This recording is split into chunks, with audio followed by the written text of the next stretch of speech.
కుంకి ఏనుగుల ద్వారా పంట పొలాలను రక్షించేలా ఏనుగుల దాడులను నిరోధించేలా కర్ణాటక ఏపీ ప్రభుత్వాల మధ్య ఒప్పందం కుదిరింది. ఇరు రాష్ట్రాల ప్రభుత్వాలు అటవీ శాఖ అధికారుల మధ్య 6 అంశాలకు సంబంధించిన పత్రాలపై శుక్రవారం సంతకాలు జరిగాయి. ఈ కార్యక్రమంలో మంత్రులు ఏపీ నుంచి డిప్యూటీ సీఎం పవన్ కళ్యాణ్, కర్ణాటక మంత్రి ఈశ్వర్ ఖండ్రే, ఇరు రాష్ట్రాల అధికారులు పాల్గొన్నారు.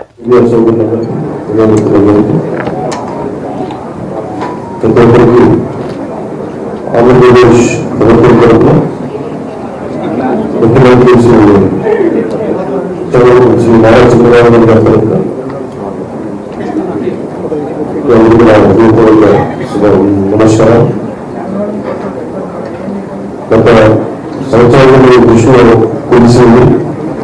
మీరు ఎన్నో న్యూస్ రాసి ప్రజలు పడుతున్న కష్టాలు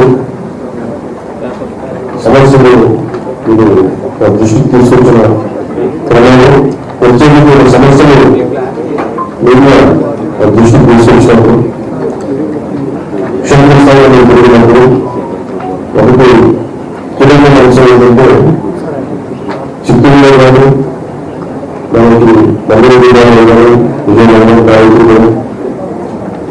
ఇలాంటి చోట్ల ఏనుగులు కొత్తగా దేశం చేయడం అలాగే ప్రాణాలు ఉండడం గాయపడటం ఇవన్నీ గమనించిన సంఘటనలు మీరు బయటకు తీసుకొచ్చేది. అలాగే అనేక పర్యాయాలు నేను క్షేత్రస్థాయి పర్యటించినప్పుడు దృష్టికి తీసుకొచ్చాను. కొన్ని సంవత్సరాలు అటువంటి విధానాన్ని చూశాను. చూసినప్పుడు ప్రతిపక్షంలో శ్రీ నారాయణ ఆ గవర్నమెంట్ అందులో అధికారులు రావడం డిప్యూటీగా అటువంటి పర్యావరణ చేపట్టినాను. నాకు మొట్టమొదటి చేయదలుచుకుంది పంట పొలాలు రోజుకు వస్తున్న ఈ సమస్య ఎలా తీర్చాలని పిసిసిఎఫ్ ఆంధ్రప్రదేశ్ చెల్లించవలసిన అడిగారు.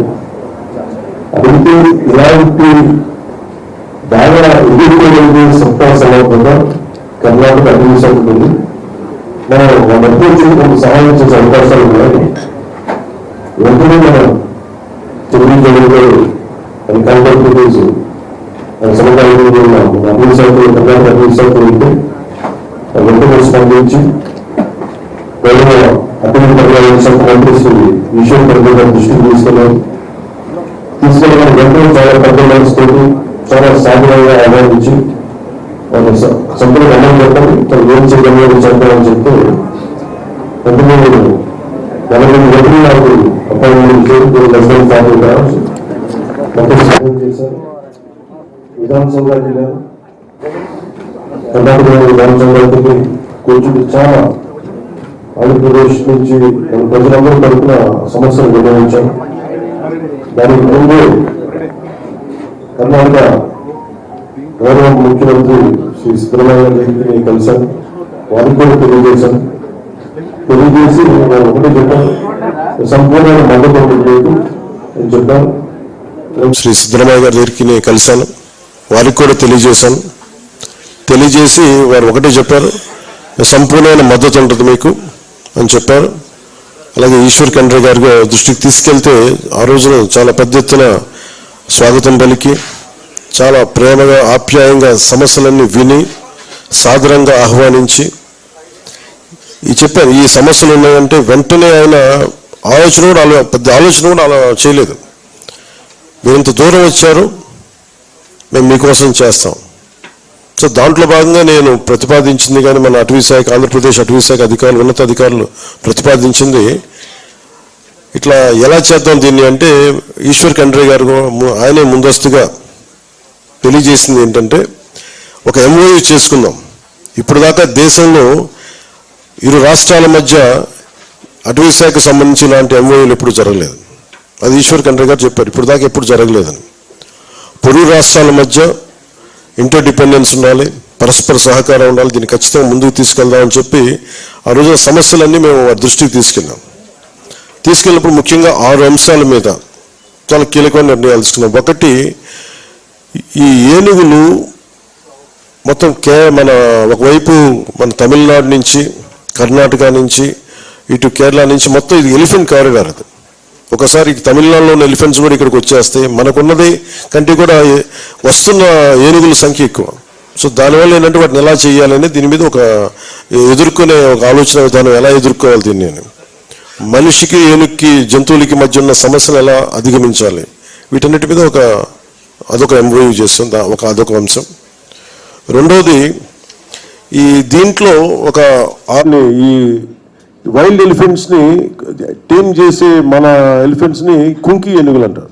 అలాంటి కుంకి ఏనుగుల్ని కర్ణాటకలో ఎక్కువ ఉన్నాయి. ఆ కుంకి ఏనుగుల్ని ఈ దసరా తర్వాత, మీ అందరికీ తెలుసు మైసూరు దసరా ఉత్సవాల తర్వాత చాలా కీలక పాత్ర పోషిస్తాయి అక్కడ ఏనుగులు. ఆ దసరా ఉత్సవాల తర్వాత కుంకి ఏనుగుల్ని కర్ణాటక నుండి ఇక్కడ తరలిస్తారు. అలాగే మానవ ఏనుగుల సంఘర్షణ తగ్గించడం కోసం ఈ కుంకి ఏనుగుల్ని మోహరింప చేయటం, ఏనుగుల శిబిరాల సంరక్షణ, పోషకాహారం, వాటి ఆరోగ్యం వంటి విషయాల్లో ఈ నాలెడ్జ్ ట్రాన్స్ఫర్ని అందించడం, అటవీ నిర్వహణలో నాలెడ్జ్ ట్రాన్స్ఫర్ అందించడం మరియు ఈ ఇనిషియేటివ్స్ ఎలక్ట్రానిక్ పద్ధతులని పంచుకోవడం, టెక్నాలజీ ట్రాన్స్ఫర్.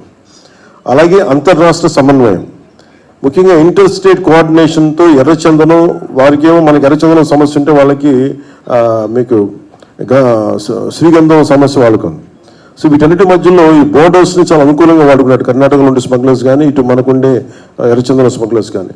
వీటన్నిటి మధ్య ఒక జాయింట్ టాస్క్ ఫోర్స్ ఒకటి పెట్టాలి. అధికారులు అక్రమ రవాణాని అడ్డుకోవాలి.